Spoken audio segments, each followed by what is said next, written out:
با اقدام کمیته کار با جوانان و ورزشی نزد حکومت جمهوری تاجیکستان در همکاری با زیرساختارهای آن در ولایت سوق و شهر پنجکین در تالار ورزشی مؤسسه تحصیلات میانی عمومی رقم 71 مسابقه جمهوری اوید به نام اونیفاید لایت با اشتراک دسته‌ها از شهر دوشنبه، ولایت ختلان، ولایت سوق و ناحیه‌های تابع جمهوری برگزار شد. این چاره‌بینی به 30 سالگی استقلالیت دولتی جمهوری تاجیکستان بخشیده شد.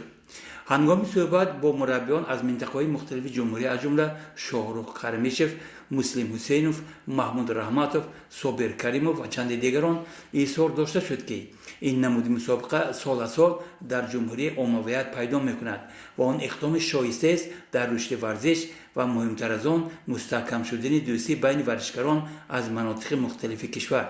بعد قوا آزمایش‌های زیاد که آن تحت نظارت داوران صاحب تجربه گذرانده شد، غالبان معین گردیدند. از روی مقدار قول‌ها دسته دوشنبه یک جای اول، ولایت سوق جای دوم و ولایت ختلان جای سوم را اشغال نمودند و غالبان در وضع تنتنوی مدال سپاسنامه و تحفه خاطره‌ای تقدیم گردیدند. هنگام گسیل مهمانان اکثر با آن عقیده بودند که در مسابقه دسته‌ها نه بلکه دوستی غلبه کرد. حق با جانب آنهاست، زیرا چنین چاره‌بینی‌ها واقعاً هم عامل خیلی مهم است در پایدار مستحکم شدن روابط دوستی بین ورزشکاران. یزدان قلمرونوف، اسماعیل خولوف، پنجکند، جهان‌نما.